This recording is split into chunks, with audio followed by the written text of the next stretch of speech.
दोस्तों, मई 2023 में एक अजीब सी घटना हुई। पाकिस्तान में इमरान खान के पीटीआई सपोर्टर्स लाहौर के कोर कमांडर के घर में दाखिल हो गए। वहां से उन्होंने कोरमा, स्ट्रॉबेरीज, ब्लूबेरीज तो चुराए ही, साथ में उन्होंने चुराया एक मोर। जब रिपोर्टर ने मोर चुराने वाले से पूछा कि भाई साहब आप ये क्या कर रहे हैं, तो उसका कहना था कि ये जर्नैलों ने ये सारा पैसा पाकिस्तानी आवाम से चुराया है और मैं ये पैसा वापस आवाम को देने जा रहा हूँ। दोस्तों, ऐसा पहली बार हुआ था पाकिस्तान के इतिहास में कि उनकी फौज के खिलाफ आवाम का इतना गुस्सा फूटा था, और ये था पाकिस्तानी आर्मी की करप्शन के कारण। तो दोस्तों, आज का एक्सपोज इसी से रिलेटेड है, देखते रहिए। दोस्तों, पाकिस्तान की आर्मी सिर्फ डिफेंस नहीं करती, ये $100 बिलियन तक का बिजनेस एम्पायर चलाती है।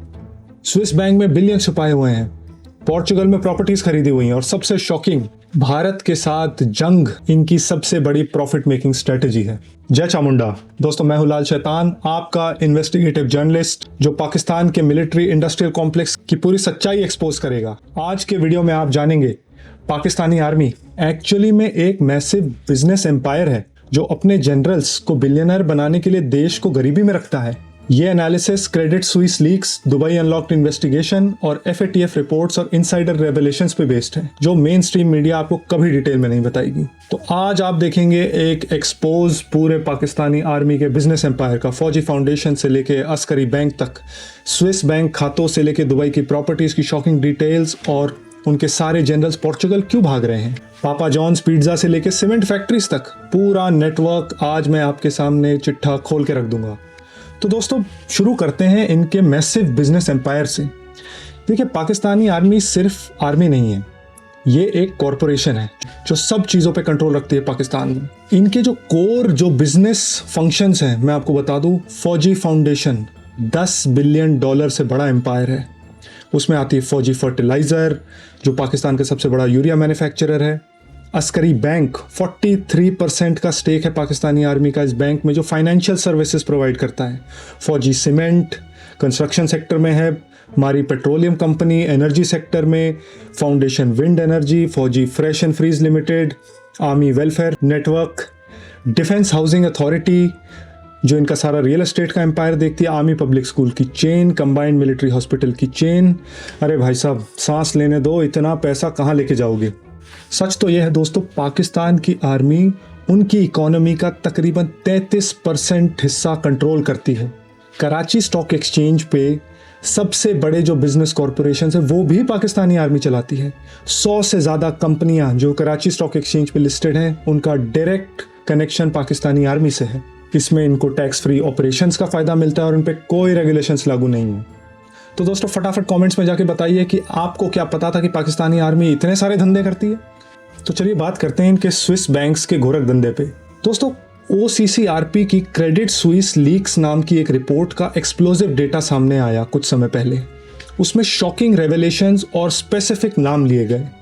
जनरल अख्तर अब्दुल रहमान खान, ये भाई साहब है पुराने ex-ISI चीफ, जैसे आसिम मुनीर पुराने ISI चीफ रह चुके हैं, वैसे ये भी एक ISI चीफ थे। पता चला कि इनके पास $13.8 मिलियन आए थे इनके स्विस अकाउंट में अफगान जिहाद, रशिया के खिलाफ जो 80s में चल रहा था, उसको सपोर्ट करने के लिए। भाई साहब, उसमें से आधा पैसा अपने पर्सनल अकाउंट में ले गए, और आज की तारीख में उनके जो बच्चे हैं पाकिस्तान की सबसे रिचेस्ट फैमिलीज में गिने जाते हैं। दूसरा, लेफ्टिनेंट जनरल जाहिद अली अकबर खान, ये भाई साहब तो और आगे निकल गए। 15.5 मिलियन स्विस फ्रैंक्स, पाकिस्तान के हिसाब से ये थोड़ा ज़्यादा हो गया, तो इनके पीछे पाकिस्तानी अथॉरिटीज़ पड़ गई। इन्वेस्टिगेशन हुई तो भाई साहब ने 2 मिलियन फ्रैंक्स की पेनल्टी दी और बाकी 13 मिलियन फ्रैंक्स अपने खाते में।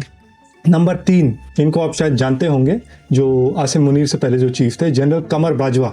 जब शुरुआत की थी तो एक ऑर्डिनरी किसान के तौर पे इन्होंने शुरुआत की थी फौज में, और अपनी सर्विस ख़त्म होने तक 12.7 बिलियन पाकिस्तानी रुपीज़ का नेटवर्थ इन्होंने अपना बना लिया। इनके जो फैमिली है वो दुबई में कई प्रॉपर्टीज़ अर्न करते हैं, और भाई साहब आजकल पोर्चुगल में रहते हैं। दुबई की बात चलिए तो मैं इनका दुबई का प्रॉपर्टी का जो पूरा एम्पायर है वो भी आपको बता दूं। दुबई अनलॉक्ड के नाम से एक इन्वेस्टिगेशन रिपोर्ट आई थी कुछ समय पहले, जिसमें स्टैगरिंग नंबर्स आपको बता दूं, तकरीबन 23,000 पाकिस्तानी सिटीजन दुबई में प्रॉपर्टीज ओन करते हैं। Total net worth $12.5 billion. Average property की value $5,70,000 per unit.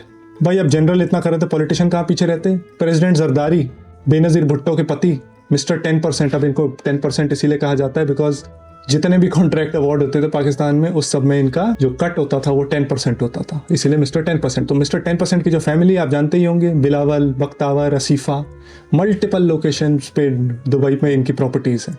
Nawaz Sharif, उनके बेटे Hussain Nawaz, luxury apartments Dubai में। और ऐसे दर्जनों कितने ही जनरल्स हैं जो दुबई में जिन्होंने लग्जरी विलाज, मॉल्स और कमर्शियल प्रॉपर्टीज बना रखी हैं। जनरल परवेज मुशर्रफ जो अपने आप को बहुत बड़े मुजाहिद समझते थे, उन्होंने तो अपनी आखिरी सांसें भी दुबई में ली जब उन्हें देश निकाला दे दिया गया था। उनकी तो मल्टीपल दुबई प्रॉपर्टीज थी।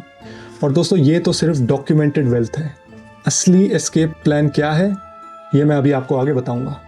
दोस्तों आप सोचेंगे ये पोर्चुगल कौन सी जगह, तो पोर्चुगल स्पेन के बगल में एक छोटा सा कोस्टल देश है। क्रिस्टियानो रोनाल्डो से तो आप जानते ही होंगे, पोर्चुगल के रहने वाले हैं वो। तो पाकिस्तान का पोर्चुगल से कनेक्शन क्या है दोस्तों? इसी साल क्या पिछले महीने पाकिस्तान के डिफेंस मिनिस्टर ख्वाजा आसिफ ने एक एक्सप्लोजिव स्टेटमेंट दे दी। उन्होंने कहा कि आधे से ज़्यादा पाकिस्तान की ब्यूरोक्रेसी जो है, उनके बाबू लोग जो हैं, जैसे हमारे आईएएस होते हैं, आईपीएस होते हैं, जो सिविल सर्वेंट्स होते हैं, आधे से ज़्यादा पाकिस्तान की जो ब्यूरोक्रेसी है उन्होंने पोर्चुगल में प्रॉपर्टीज़ खरीद रखी हैं ब्लैक मनी से। ये पाकिस्तान का डिफेंस मिनिस्टर बोल रहा है। जितने बड़े ऑफिशियल्स हैं वो पोर्चुगीज सिटीजनशिप के लिए पहले अप्लाई कर चुके हैं। ये है इनकी एग्जिट स्ट्रेटेजी। अब आप सोचेंगे यार पोर्चुगल में ऐसा क्या है, ये सारे लोग वहाँ क्यों भाग रहे हैं? नंबर 1, सबसे पहले तो वो FATF के रडार पे बहुत लो है। FATF एक पुलिस वॉचडॉग की तरह है जो फाइनेंशियल ट्रांजैक्शंस को देखता है जो टेररिज्म से लिंक्ड हो। तो FATF में पोर्चुगल उनके रडार पे काफ़ी लो है, तो एक ब्लाइंड स्पॉट बन जाता है वहाँ पे। वहाँ का सिटीजनशिप प्रोसेस बहुत ही आसान है उनके लिए जो प्रॉपर्टी में इन्वेस्ट करना चाहते हो। और इसी लूप होल की वजह से तकरीबन 30,000 से ज़्यादा पाकिस्तानी ऑलरेडी वहाँ के सिटीजन बन चुके हैं। साथ ही में आपको फ्री में यूरोपियन यूनियन का एक पासपोर्ट भी मिल जाता है, तो पूरे शेंगेन एरिया में आपकी फ्री एंट्री है। अब इसका आप एक पैटर्न समझिए। हाल ही का जो फ्लाइट ट्रैकिंग डेटा है ऑपरेशन सिंदूर के समय, उसने दिखाया कि पाकिस्तानी आर्मी चीफ आसिम मुनीर ने अपनी फैमिली को फटाफट से लंदन भेज दिया जैसे ही भारतीय मिसाइलें टकराई पाकिस्तान की धरती से। रेलवे मिनिस्टर ने अपनी फैमिली को लंदन भेज दिया। मल्टीपल कोर कमांडर, अनेकों कोर कमांडर जो हैं उनके लेफ्टिनेंट जनरल रैंक के, उन्होंने सब ने अपनी फैमिलीज को या तो यूके या यूएस से रवाना कर दिया। तो फैमिलीज तो चली अब्रॉड और आवाम का तो अल्लाह ही मालिक है। अब देखिए ये एक हिस्टोरिकल पैटर्न है इनके जनरल्स का। अपने सर्विस में रहते हुए तो एक पहले क्या करते हैं, UN और बाकी एजेंसीज से, एम्बेसी से अपने कनेक्शंस तगड़े करते हैं। उसके बाद जैसे ही ये रिटायर होते हैं, ये तुरंत ही डिफेंस कंसल्टेंट की या तो मिडिल ईस्ट में या नॉर्थ अमेरिका में या अन्य यूरोपियन कंट्रीज में नौकरियां ले लेते हैं और वहाँ सेटल हो जाते हैं। अब देखिए इनकी फैमिलीज तो पहले ही जा चुकी होती है उन इलाकों में, तो इनका वहाँ पे जो एग्जिट स्ट्रेटेजी होती है वो और भी आसान हो जाती है। और इनको पता है कि इनके जो कारनामे हैं फौज में रहते हुए, कि कोई ना कोई सरकार आएगी, आज इमरान खान आएगा तो वो नवाज शरीफ के खिलाफ बदला लेगा, नवाज शरीफ आएगा तो इमरान के खिलाफ लेगा, और फौज आएगी तो दोनों के खिलाफ लेगी। समीकरण ऐसा बैठता है, इनको पता है कि हमने जो काले कारनामे कर रखे हैं, जैसे ही हम रिटायर होंगे हम पे गाज गिरेगी। इसीलिए रिटायरमेंट के अगले दिन ही माला उतारो और फ्लाइट लेके निकलो पोर्चुगल। तो दोस्तों अगर आपको मजा आ रहा है तो तुरंत लाइक ठोकिए, थोड़ा यार मेरे को भी रीच दिलाइए। अच्छा दोस्तों, मैं आपको बताता हूँ एक केस स्टडी के बारे में। ये है पापा जॉन्स पिज्जा की कहानी। एक थे छोटे बाजवा, एक तो आप जानते होंगे जो आर्मी चीफ थे बड़े बाजवा, जनरल कमर बाजवा। उनके अलावा एक और थे लेफ्टिनेंट जनरल असीम बाजवा, इनको छोटा बाजवा कहा जाता था। तो भाई साहब ने बड़े मॉडेस्ट बैकग्राउंड से फौज में एंट्री की। शुरू में इनकी वेल्थ बिल्कुल मिनिमम थी जितनी एक सरकारी कर्मचारी की होती है, एक आर्मी अफसर की होती है। 2002 से इनका ट्रांसफॉर्मेशन शुरू होता है। इनका जो भाई है नदीम बाजवा, उसने शुरू किया था पापा जॉन्स के पिज्जा डिलीवरी गाय की नौकरी। डिलीवरी गाय जैसे अपने जोमेटो स्विगी वाले लड़के जो आते हैं घर पे डिलीवर करने खाना, वैसे ये इनके छोटे भाई नदीम बाजवा ने भी एक डिलीवरी गाय की नौकरी स्टार्ट की थी, और वो तकरीबन काम करते थे $5 पर आवर की पगार पे। आज की तारीख में यूएस में उनके भाई के नाम 133 पापा जॉन्स के रेस्टोरेंट्स हैं। उसके बाद दोनों भाइयों ने मिलकर बाजको ग्रुप बिजनेस खोल लिया। Bajwa company, Bajco group business network इन्होंने खोल लिया, जिसमें आज की तारीख में 4 कंट्रीज में 100 से ज़्यादा कंपनीज हैं। Total investment $70 million. ये लोग construction, technology, accounting, real estate. 2024 तक इनका एक्सपेंशन प्लान ऐसा बन चुका था, इनका आज का टारगेट है 500 restaurant across the world Papa John's. अब आप ज़रा टाइमलाइन का कोरिलेशन बढ़ाइए। 2002 में पापा जॉन्स का सबसे पहला रेस्टोरेंट खुलता है। उसी साल असीम बाजवा मुशर्रफ के स्टाफ में ज्वाइन करते हैं एज स्टाफ ऑफिसर। उसके बाद जैसे जैसे इनका ग्राफ राइज करता है पाकिस्तानी आर्मी में, वैसे ही पापा जॉन्स में इनका स्टेक राइज करता है। आज इनके भाई के नाम पे अकेले नॉर्थ अमेरिका में 270 से ज़्यादा रेस्टोरेंट्स हैं। चलिए, ये तो हो गई पर्सनल वेल्थ की बात। अब बात करते हैं लैंड अलॉटमेंट पाकिस्तानी आर्मी में। देखिए, पाकिस्तानी आर्मी ने 1950-60 में एक एजेंसी खोली थी, DHA, डिफेंस हाउसिंग अथॉरिटी। अब शुरू में तो एक वेलफेयर का ऑब्जेक्टिव था, जिसमें यह कहा गया कि चलिए, जो रिटायर होते हैं फौजी, उनके पास कोई घर नहीं है, कोई ज़मीन नहीं है, हम उनको एक सब्सिडाइज्ड रेट पे देंगे, जो कि एक वेलफेयर मेजर था। पर आज की तारीख में ये इतना सिनिस्टर और इतना ईविल प्लॉट बन चुका है कि लाहौर के हाई कोर्ट के चीफ जस्टिस को भी कहना पड़ा कि दी army has become the biggest land grabber in the country. यानी पाकिस्तानी फौज जो है, पाकिस्तान में सबसे ज़्यादा ज़मीन हथियाने वाली माफिया बन चुकी है। हर रिटायरिंग आर्मी चीफ को तकरीबन 400 एकड़ का एग्रीकल्चरल लैंड फ्री में मिलता है। कंपैरिजन के लिए बता दूं, एक क्रिकेट के स्टेडियम के लिए तकरीबन, अगर फील्ड की बात करूं, तकरीबन 5 से 5.5 एकड़ में वो बन जाता है। तो आप अनुमान लगाइए 400 एकड़ एक आदमी के नाम। कोर कमांडर को मल्टीपल अर्बन प्लॉट्स, यानी शहर में कई सारे प्लॉट मिलते हैं एट कंसेशनल रेट। जब वो सर्विस में होते हैं, ये तो रिटायरमेंट के बाद है, जब वो सर्विस में होते हैं तो इन्हीं कैंटों में से कई जो प्राइम प्रॉपर्टी है उस पर वो कब्जा लेते हैं और रिटायरमेंट के बाद उन्हें सिविलियंस को बेच देते हैं। हर ऑफिसर को रिटायरमेंट पे 2 प्लॉट मिलते हैं, एक एग्रीकल्चरल, एक रेजिडेंशियल, अकॉर्डिंग टू जो उनका रैंक होता है रिटायरमेंट के टाइम पे। और ये तो सारा जो उनको इन सर्विस जो बेनिफिट्स हैं, फ्री गाड़ी, मेडिकल, एजुकेशन अपनी फैमिलीज के लिए, उससे इतर है। तो ये तो हो गई, चलिए, लैंड की बात। एक और कॉरपोरेशन के बारे में आपको बता देता हूँ, सुनिए। National logistics cell, NLC। देखिए, पाकिस्तान ने सोचा था कि जंग के समय तो हमें एक पूल ऑफ व्हीकल्स चाहिए होगा, पूल ऑफ गाड़ियाँ चाहिए होगा, एक हमें ट्रांसपोर्टेशन नेटवर्क चाहिए होगा, वेयर हाउस फैसिलिटी चाहिए होगी, क्योंकि हमारा कई सारा माल है जो जंग के मैदान से इंडस्ट्री तक जाना और इंडस्ट्री से जंग के मैदान तक आना। उस समय हम किस पे भरोसा करेंगे? ठीक है, वाजिब कारण है। पर हुआ ये कि ये NLC पीस टाइम में क्या करेगा? तो आज की तारीख में जितने ट्रांसपोर्टेशन कॉन्ट्रैक्ट्स हैं, जैसे हमारे देश में ब्लू डार्ट है, डिलीवरी है, DTDC है, उनके देश में सिर्फ एक कॉरपोरेशन है, NLC, और वो भी जिसमें पूरा का पूरा फौजी कब्जा है। तो इस NLC से आने वाले जितने प्रॉफिट हैं इस ट्रांसपोर्टेशन नेटवर्क से, एक रीसेंट इन्वेस्टिगेशन में पता चला, उसमें से illegally 4.3 billion Pakistani rupees stock market में किसी अफसर ने चढ़ा दिए। अब उसने सोचा कि चलो, मार्केट बढ़ेगा तो जितना प्रॉफिट होगा मैं अपने अकाउंट में डाल लूँगा, मंशा तो जाहिर है यही रही होगी। पर उल्टा पड़ गया पासा और हो गया 1.8 मिलियन रुपीस का लॉस। अब इस सब धंधे में 2 जनरल भी कन्विक्ट हुए, लेकिन उन्हें बेसिक रेप्रीमांड दे के छोड़ दिया गया। देखिए, ये तो हो गई अब सारी करप्शन और बिजनेस की बात। अब आप सोच रहे होंगे, यार ये पाकिस्तानी आवाम क्या अंधी है क्या? इतने सालों से उनकी आंखों के सामने फरेब चल रहा है, तो वो रिवोल्ट क्यों नहीं करते, या कोई कुछ कहता क्यों नहीं है इन फौजियों के खिलाफ? दोस्तों, साइकोलॉजी के हिसाब से 2 ही ह्यूमंस को ड्राइव करने वाले सबसे प्राइम इंस्टिंक्ट होती है, या तो फियर यानी भय, या ग्रीड यानी लोभ। पाकिस्तानी आर्मी दोनों का ही बहुत अच्छे से इस्तेमाल करती है, पर सबसे ज़्यादा इस्तेमाल करती है भय का, उन्हें एक प्रेत दिखा के, और वो प्रेत है भारत। अब आप पूछेंगे कैसे? अगले सेक्शन में मैं आपको बताता हूँ। दोस्तों, पाकिस्तानी आर्मी का जो पूरा बिजनेस मॉडल है वो भारत पाकिस्तान की कॉन्फ्लिक्ट पे ही डिपेंडेंट है। इतने गरीब देश का, जिसका 130 बिलियन डॉलर का एक्सटर्नल डेट हो, उनकी आज की डिफेंस स्पेंडिंग है तकरीबन 11 बिलियन डॉलर। लेकिन फौजी इसको जस्टिफाई कैसे करें? वो है भारत रूपी प्रेत दिखा के, जो हमेशा पाकिस्तान पे हमला करना चाहता है। पाकिस्तान में इस समय 42.3%, तकरीबन आधी जनता अभी भी पॉवर्टी लाइन के नीचे रहती है, गरीबी रेखा के नीचे रहती है।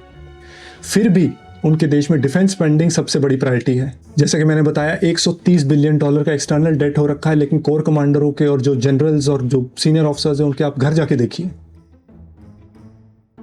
अब ये एक कॉन्फ्लिक्ट प्रॉफिट साइकिल के बारे में आपको बताता हूं मैं। आपने देखा होगा, ऑपरेशन सिंदूर के बाद सबसे पहला कदम पाकिस्तान ने क्या अनाउंस किया कि सबसे पहले तो हमें चाइना से और लोन चाहिए, चाइना से हमें और इक्विपमेंट चाहिए, और हमें अपना डिफेंस बजट बढ़ाना है। 20% बढ़ गया। पाकिस्तानी अवाम के दिमाग में ये कश्मीर रूपी हवा जो इन्हें जिंदा रखना है, इसके लिए ज़रूरी है कि इनकी आर्म्स डील्स जो हैं US से, वो चलती रहें। अभी इन्होंने एक नया शगुफा स्टार्ट किया है, हम हैं टेरर विक्टिम। TTP और BLA हमें बड़ा प्रताड़ित कर रही है। इसी को जस्टिफाई करने के लिए पाकिस्तान आर्मी ने अभी एक इकोनॉमिक रोल भी इख्तियार कर लिया है। फील्ड मार्शल आसिम मुनीर आज की तारीख में उनके इकोनॉमिक काउंसिल को हेड करते हैं। और ये सिर्फ भारत और पाकिस्तान के बीच की बात नहीं है, वो हर छोटी से छोटी प्रोवोकेशन पे अपनी एटमी धमकी को निकाल लेते हैं, क्योंकि वो अपनी स्ट्रेटेजिक इंपॉर्टेंस यानी सामरिक ताकत को पूरे जग जाहिर करना चाहते हैं। आसिम मुनीर ने ब्रसल्स में हाल ही में यही बात कही, अगर हम पे कोई लाइफ थ्रेटनिंग सिचुएशन आती है हमारी कंट्री पे, तो हम अपना एटम बम चला देंगे और आधे से ज़्यादा दुनिया को ले डूबेंगे। दोस्तों, ये कोई हवाई बातें नहीं है, ये सब डॉक्यूमेंटेड है। आप में से जो इंटरेस्टेड है, मैं आपको रिकमेंड करता हूँ, एक बहुत अच्छी किताब है आयशा सिद्दीका की। किताब का नाम है मिलिट्री इंक। जो मैं आपसे कह रहा हूँ उसको और डिटेल में इस किताब में दिया हुआ है, पर मैं आपको बेसिक लॉजिक की बात बताता हूँ। आप सोचिए, अगर बॉर्डर पीसफुल रहेगा तो आवाम पूछने लगेगी भाई फौज की जरूरत क्या है, इस इतने बड़े डिफेंस बजट की जरूरत क्या है। तो डिफेंस बजट अगर डिक्रीज होंगे तो उतना ही पाकिस्तानी आर्मी के ऑफिसर्स का मिलिट्री बिजनेस जो है उतना डिक्रीज होगा, उतना कम होगा। हर जंग के बाद, हर छोटी से छोटी झड़प के बाद आपने देखा होगा पाकिस्तानी जनरल्स के फॉरेन अकाउंट में एकदम से बढ़ोतरी आई है। और इस सब को बचाने के लिए एक परफेक्ट बर्मुडा ट्राइंगल बन चुका है। क्या है वो बर्मुडा ट्राइंगल? एक तरफ पोर्चुगल, एक तरफ स्विट्जरलैंड, एक तरफ दुबई। तो आप इस नेक्सस को जरा समझिए, इमेजिन करिए, पाकिस्तानी जनरल अपने सारे पैसे को स्विस अकाउंट में डालता है, उस पैसे से वो दुबई में प्रॉपर्टी खरीदता है और खुद जाके अपने आप को पोर्चुगल में पार्क कर लेता है और वहां का पासपोर्ट ले लेता है। अब इनमें से किसी भी, और ये तीनों कंट्रीज ऐसी हैं जिनकी एक्स्ट्राडिशन ट्रीटी या जो एक्स्ट्राडिशन प्रेसिडेंट है पाकिस्तान के साथ बहुत कमजोर है। तो आपने अपना रिस्क डाइवर्सिफाई कर लिया, पोर्चुगल पे चोट लगेगी तो दुबई तो सेफ है, दुबई पे चोट लगेगी मेरा पैसा तो बैंक में सेफ है। ये बर्मुडा ट्राइंगल पाकिस्तानी जनरल्स ने कैसे रचा है और इसमें डूब रहा है पाकिस्तानी आवाम। तो दोस्तों, अगर जो मैंने कहा उसने थोड़ी भी आपकी आंखें खोली है तो मैं रिक्वेस्ट करूंगा आप लाइक करें। पाकिस्तानी मिलिट्री प्रोपेगेंडा को काउंटर करने के लिए शेयर कीजिए। हर इंडियन को पाकिस्तान के इस गोरख धंधे का पता लग जाना चाहिए। और सब्सक्राइब करें ऐसी ही कुछ क्लासिफाइड इन्वेस्टिगेशंस के लिए। पर दोस्तों, मैं एक बात कहना चाहूँगा, देखिए पाकिस्तान आर्मी, मैंने आपको बता दिया, एक आर्मी नहीं है, कॉर्पोरेट माफिया की तरह है जो $1 बिलियन का एम्पायर चलाती है। पूरे देश को और पूरे साउथ एशिया को उसने एक बंदी बना के रखा हुआ है। भारत पाकिस्तान में अगर सुलह हो भी जाती है, पीस हो भी जाती है, ये होने का सबसे बड़ा नुकसान पाकिस्तानी मिलिट्री एलीट को होगा, जो जनरल्स हैं उनको होगा। इसका सबसे बड़ा एग्जाम्पल है जो 98 में वाजपेयी जी जो बस यात्रा लेके गए थे, उसके इमीडिएटली बाद मुशर्रफ ने हमें कारगिल के रूप में एक तोहफा दिया। और ऐसे सैकड़ों एग्जाम्पल हैं। इसीलिए हमेशा कॉन्फ्लिक्ट को बनाए रख पाकिस्तानी आर्मी के बिजनेस मॉडल के हक में है। दोस्तों, जब तक पाकिस्तानी मिलिट्री का ये $100 बिलियन का बिजनेस एम्पायर जिंदा है, तब तक साउथ एशिया में और भारत पाकिस्तान के बीच में जेन्युइन पीस और शांति होना तकरीबन नामुमकिन है। याद रखिए, ये एक इंफॉर्मेशन वॉर है दोस्तों, और आज हमारे हाथ में ज्ञान ही ताकत है। मैं हूं लाल शैतान, करप्ट पाकिस्तानी आर्मी और उनके बिजनेस एम्पायर्स को एक्सपोज करने वाला। जय चामुंडा, जय हिंद।